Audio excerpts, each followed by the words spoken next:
The 70s, when the tie-dye dream faded and Gen X's cynical sneer took over. From Watergate scandals to summer blockbuster escapes, it was a decade of harsh realities and surreal fantasy highs. Tune in for an eye-scorching flare-gene trip down 70s memory lane. If you lived it, you'll definitely remember these.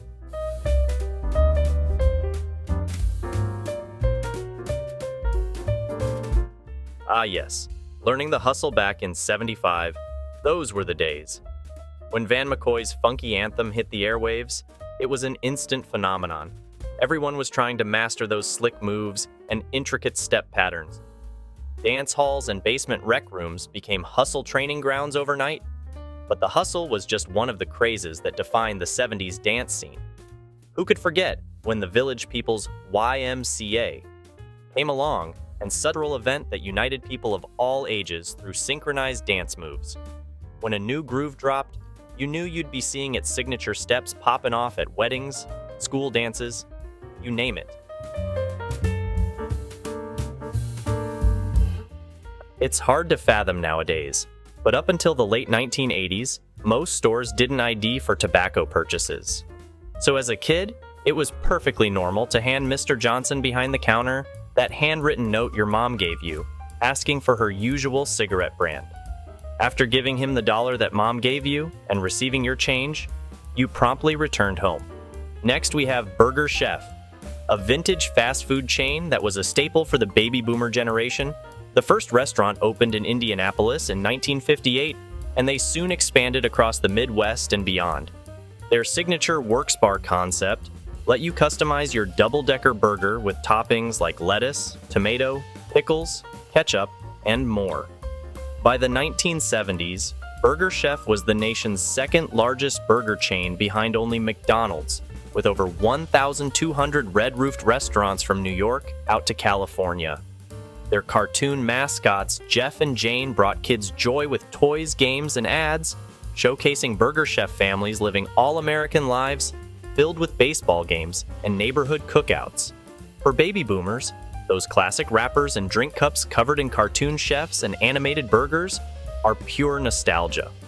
Burger Chef started to decline in the early 80s, and their last remaining restaurants were sold off to Hardee's and other competitors by 1996.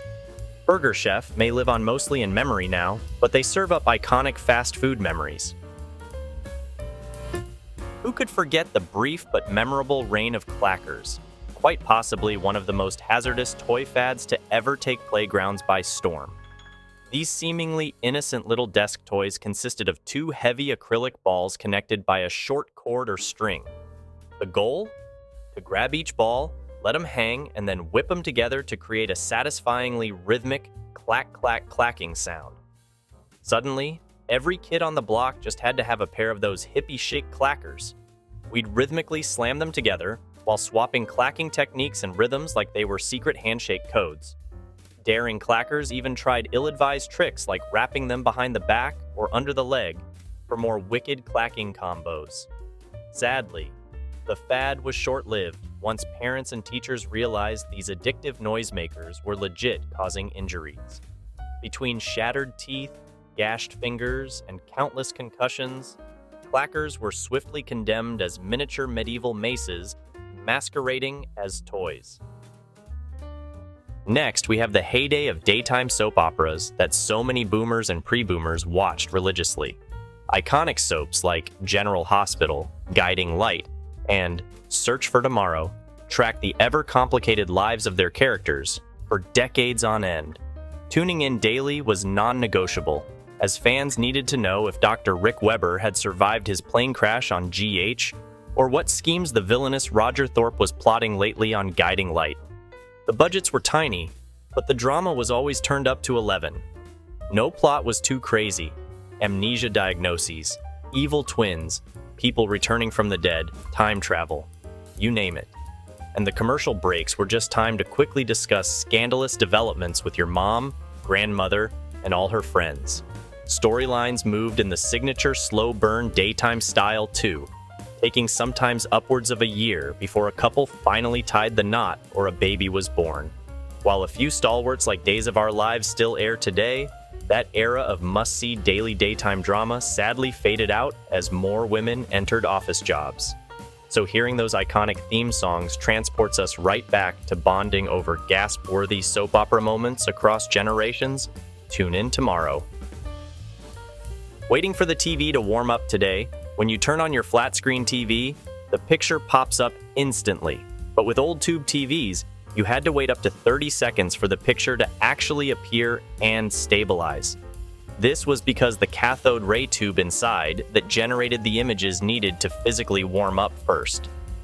You'd turn the TV on and hear the click and soft hum indicating the power was on. But the screen would just be a glowing gray fog at first. After a few long seconds, a very fuzzy black and white image would start to appear, flickering and drifting in and out of focus. The impatient kid in me just wanted my cartoons to start already. During the warm-up phase, you'd see the image brighten and sharpen progressively, until finally, all the static and distortion cleared up. The warm-up time depended on the size and make of the TV. Some took longer than others to fully heat the cathode ray tube. Bigger screens and older TVs seemed to take forever compared to smaller, newer ones.